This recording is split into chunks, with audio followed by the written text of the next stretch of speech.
Good morning, everybody. Welcome into Morning in the Valley. It is Friday, September the 19th. Glad you are with us as we inch closer by the day to November the 3rd. Cannot wait to get there. Today, we're going to talk in just a couple of minutes, have my conversation with Drake men's basketball coach Eric Henderson.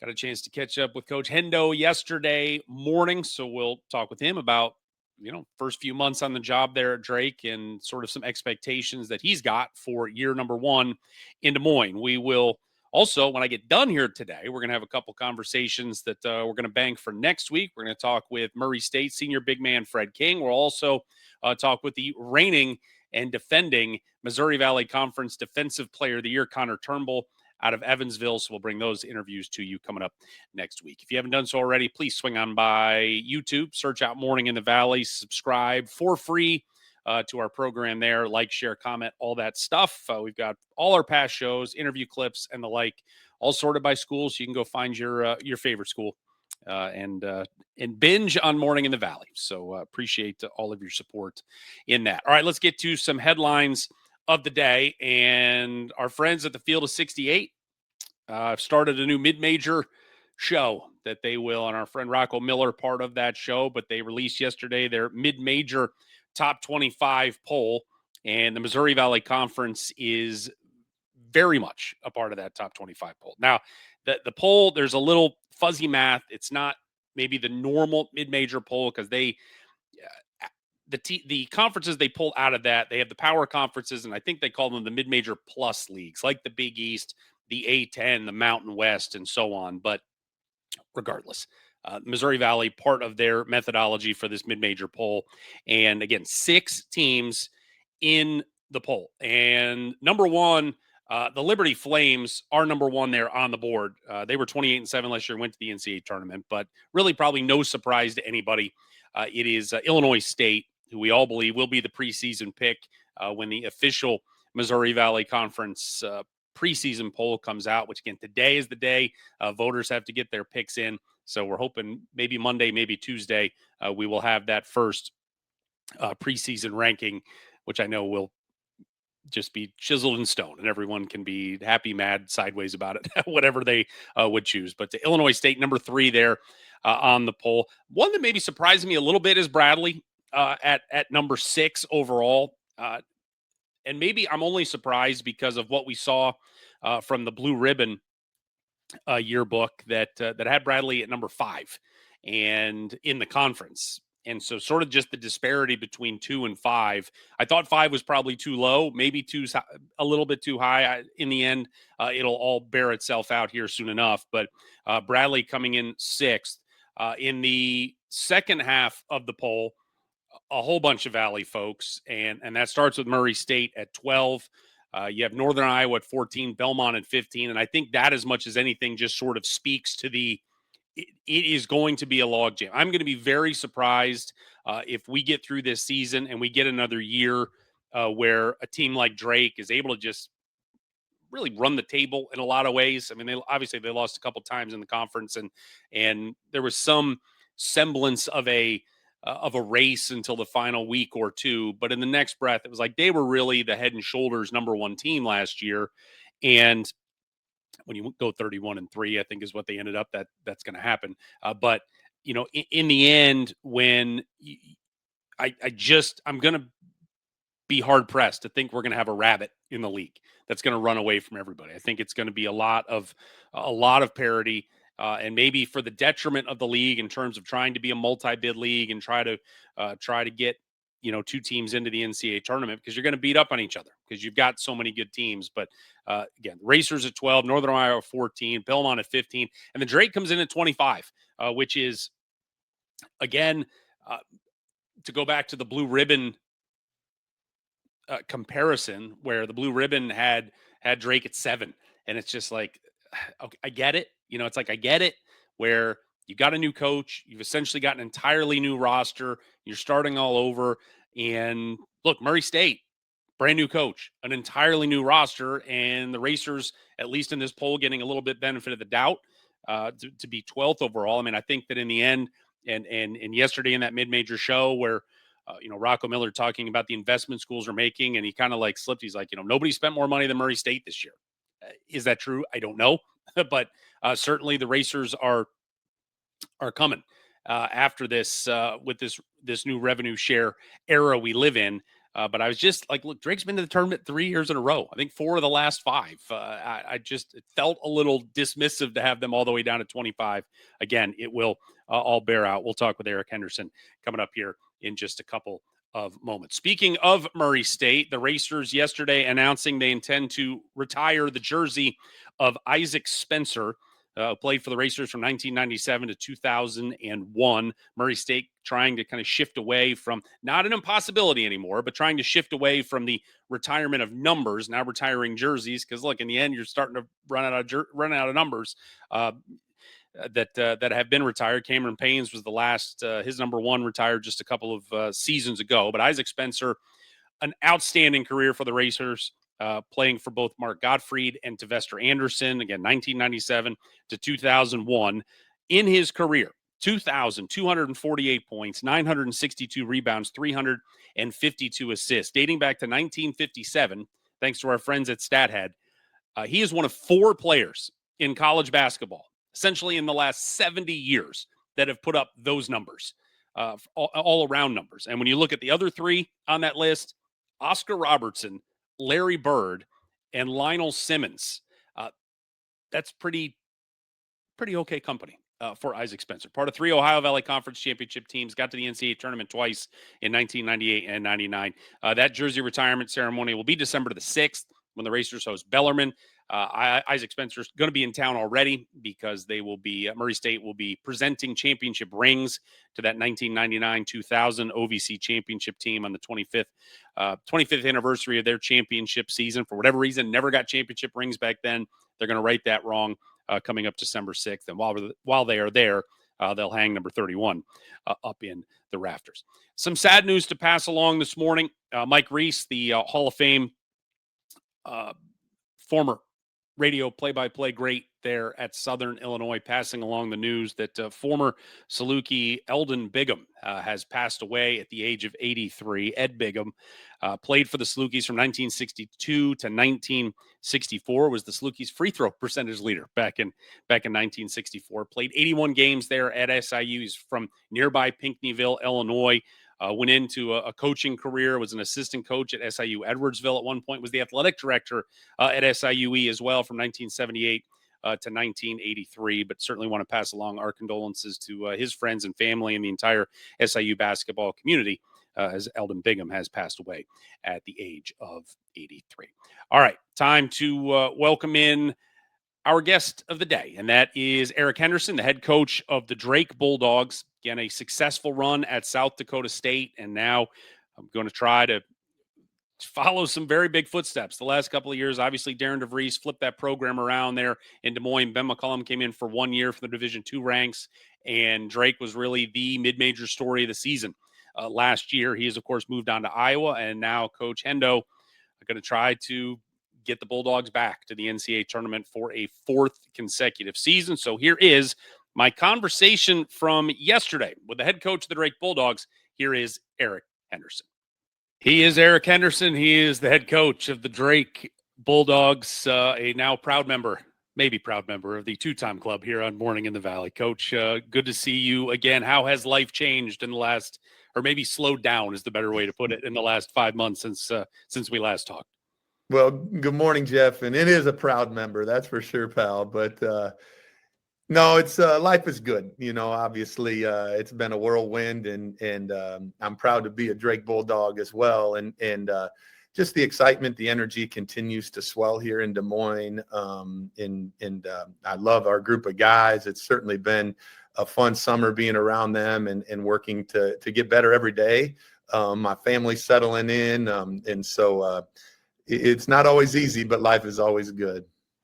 How do you attack summer workouts when it's a new program and it's you're a first year head coach in this place? You've got so many new faces. Yep, there's a little continuity, but there's so much new. How is it different from maybe in the years past when you've been a sitting head coach at a place for a while? Yeah, it's certainly different, just trying to learn the lay of the land. But the beautiful thing is you're going through this new experience, just like our guys are, and so to be able to relate to them about that, and hey, guys, I don't have all the answers either. It's all good. We're in this fight together, and we're gonna and take this journey as it goes, right? And but we did, focus on certain things, right? You want to make sure your team's getting to know each other, celebrating each other, and just spending time together, whether it's off the floor or on the floor, getting to know each other better. But then also when you're putting in I don't want to say new philosophy, because I do think there's a lot of similarities with what Ben did and what I do, but they're all new players basically, and so you're trying to make sure that they understand concepts that you want your program to be out about, making sure you instill things that you want to be the identity of your program. Obviously the way you play is always going to be a little bit similar, but you have to adjust a little bit every year. It doesn't matter where you're at. And so, but instilling some of those things that you want to make sure are a part of your DNA, no matter who's in your program, I think was something that we really focused on this summer. When you're trying to build your culture, and I guess this is the chicken and the egg question, is it more helpful to build relationships off the court that translates on the court, or did the relationships need to be built on the court and then, hey, we can thrive away from basketball? Well, it is a little bit of the chicken and egg, right? A Yep. little bit, but I think it starts with recruiting, right? We talk about things that we want our program to stand for. Well, certainly some of them can be learned behaviors, and they can get better at things, but you have to have a foundation of that within your heart, right? Within who you are. And so I do think it starts with the recruiting piece, but then we're gonna, like most coaches, I think it does start off the court, in my opinion, because a lot of coaches, right? A lot of coaches coach their guys hard, and they expect what they're expecting on the floor is a certain effort, a certain focus, a certain energy. And if they don't do that, I think there needs to be discipline, right? And to be able to do that, you have to build that connection before that even starts. What was the most impactful thing you feel like you and your staff did with your guys away from the court that got you closer to where you want to be, maybe, than anything else? Probably a couple things come to my mind. We take them to Top Golf, and to see some of those nasty swings and to be able to giggle and laugh at each other is probably one that is as memorable as any. What was the plan when all right, I'm here. I don't know if I'm unpacked, but I'm here and it's time to put a roster together. What was the goal in terms of the roster construction this season? Well, I think the things that come to my mind when we were putting this roster together is I think when you look at the Valley and the teams that have had a great amount of success and continued success, I think defensively, I think you need to be one of the top 3 teams in the league defensively to really give yourself a chance to win in March. And so I think that was a big focus on ours. And then, the rebounding and physicality piece, I feel like puts you in a good situation to be that one of the top 3 teams. And so we wanted to, have great size and great physicality. So that was one. And then the second piece that we looked at was, experience. When you looked at the top half of the Valley, and really every team in the Valley last year, there was very, very few young guys that had a big impact on their team. I think when we looked, it was like 2 or 3. And so not that we're not willing to play some younger guys, but we also felt like we needed to go get some guys with some experience. So we felt we did that. We felt we did both of those at a pretty high level. And we're excited about our team. I mean, how many games we're going to win, who knows, right? That will all come to fruition. But in how it fits together. But I do like our guys, and I think we got some talent on this floor. In this opt-in, opt-out house settlement rev share world we live in, roster limits went to 15, and I couldn't help but notice a month ago that the Bulldogs were sitting around a dozen, and then young man by the name of LJ Rush. We hear about, a late July signing, a late August signing. And then September 5th, you announce, hey, we've signed LJ Rush. You offered him, he was in the class 2026. You offered him August 9th. A month later, he's on campus. He's reclassified. How did you get him? How did the process go that you were able to get him maybe a year earlier than you would have hoped? Yeah, I mean, I think those conversations, were taking place early in the process too, right? It wasn't just, hey, this is out there, but LJ was somebody that, he's a little bit older for his class before he reclassified, and so it was just, hey, we have an open scholarship. Is this something that academically we could make happen? Is this something that you would be interested in? And he just really fell in love with our program and looked into his situation and said, hey, you know what, this is something that I'd be interested in doing this year. And so it just kind of came to fruition, and LJ has been everything we've hoped. And he is electric. He is extremely fast.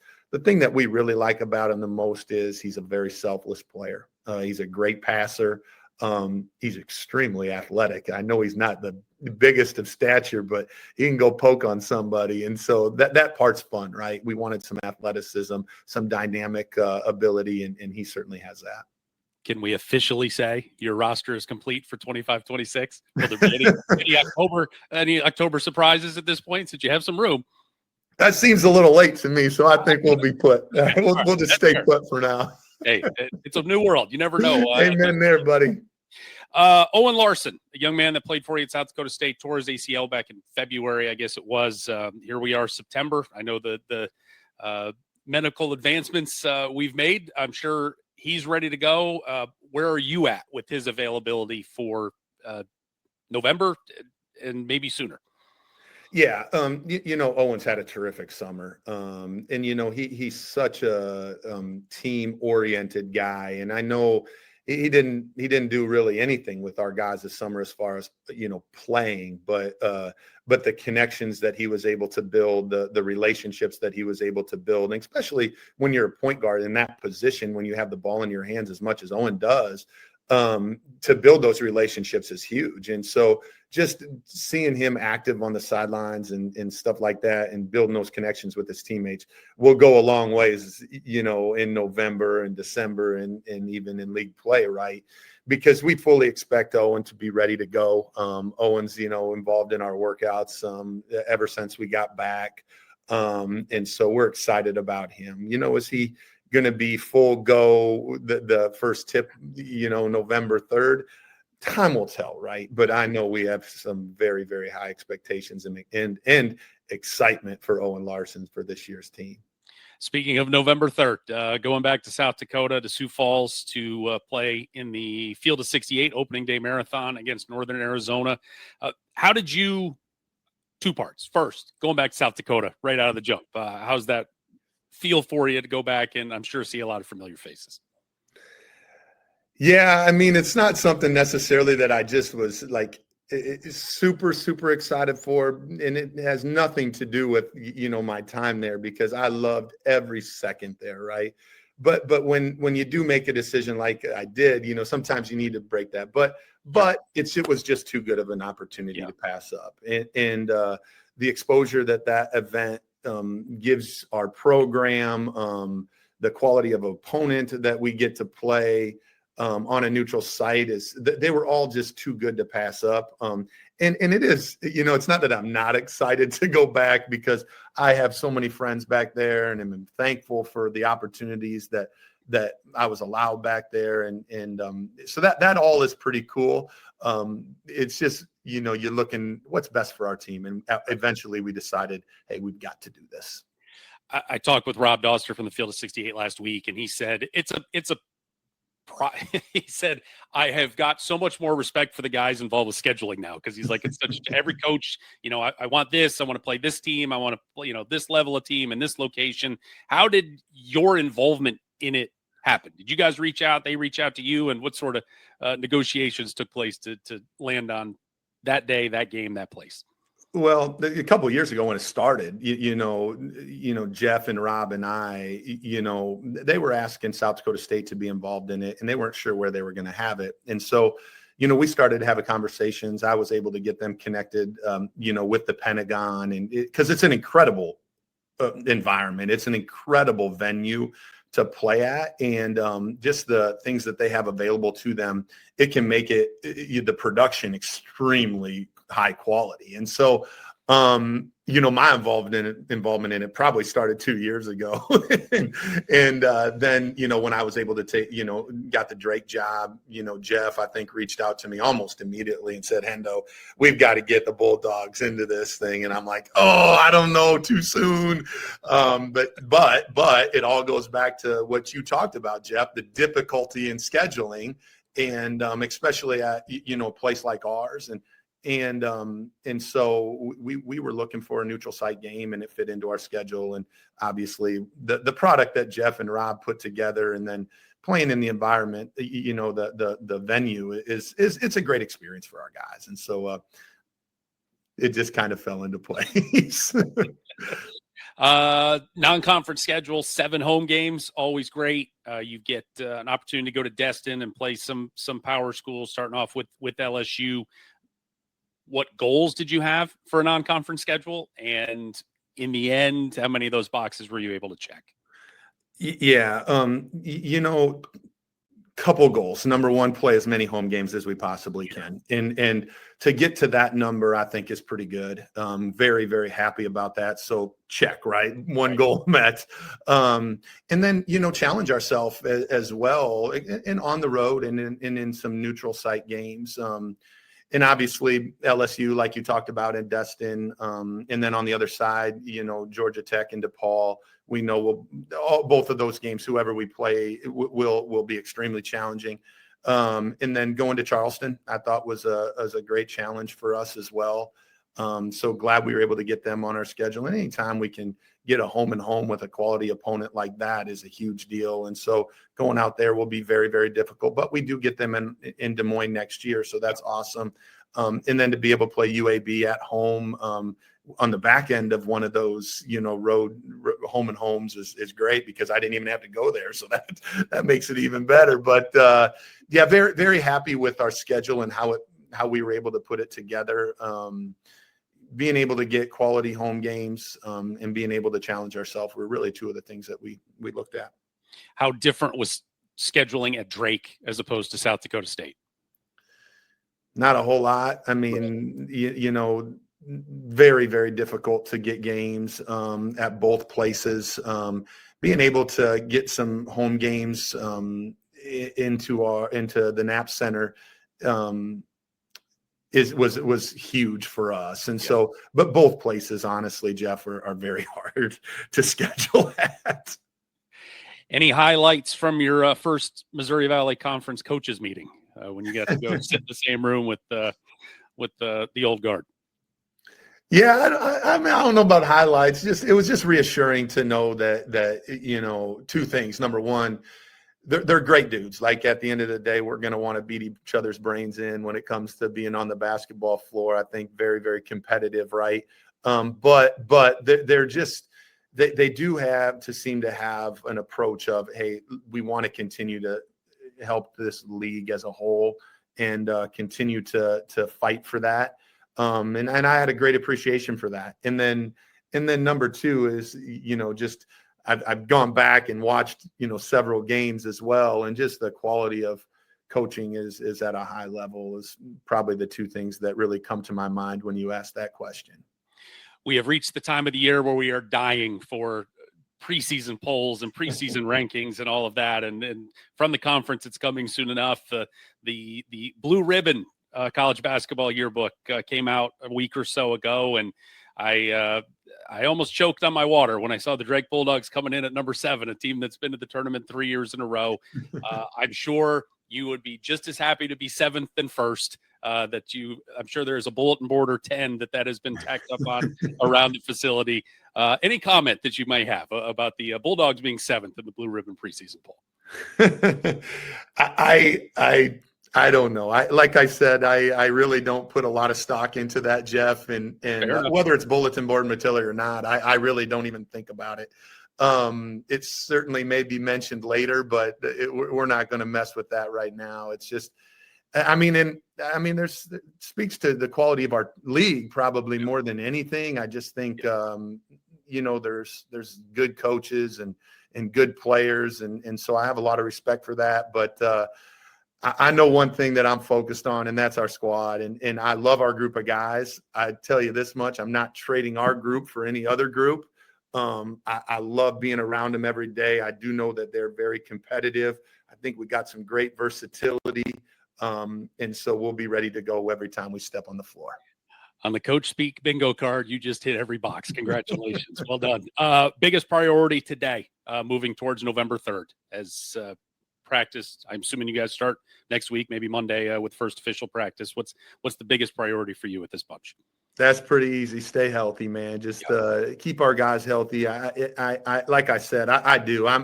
I love our guys, and this is no disrespect to anybody, but I'm excited to step on the floor every time we get a chance to compete against everybody on our schedule. And if we can stay healthy, that's a big piece of it. And so that's really number one. 5 months in Des Moines, do we have a go-to lunch order just yet? There's a lot of good ones. Holy cow. I know Palmer's is up there. Manhattan Deli's up there. There's a lot of good ones though, my friend.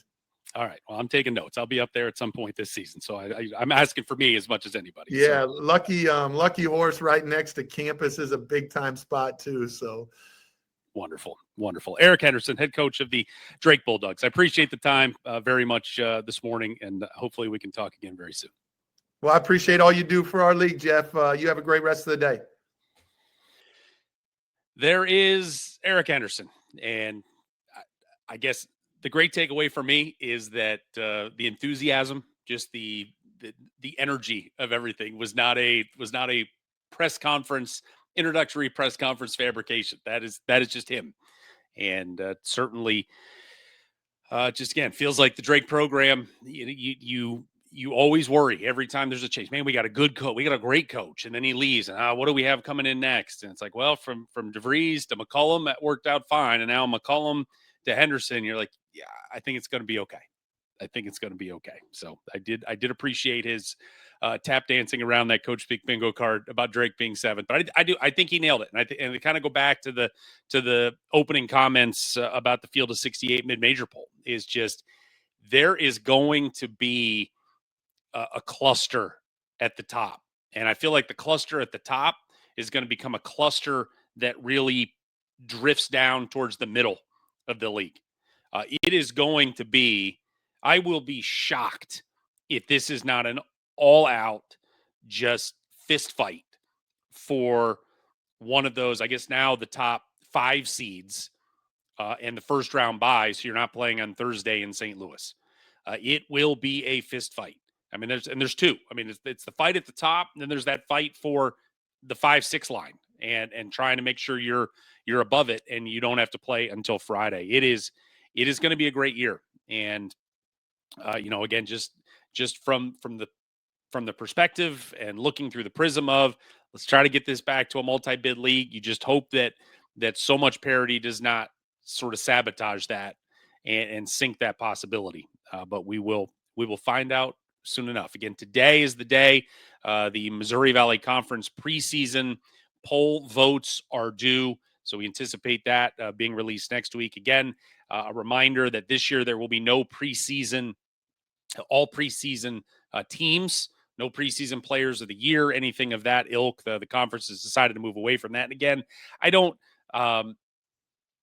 it's fine because again, last year, having gone through this exercise a year ago, it was just, you're just guessing.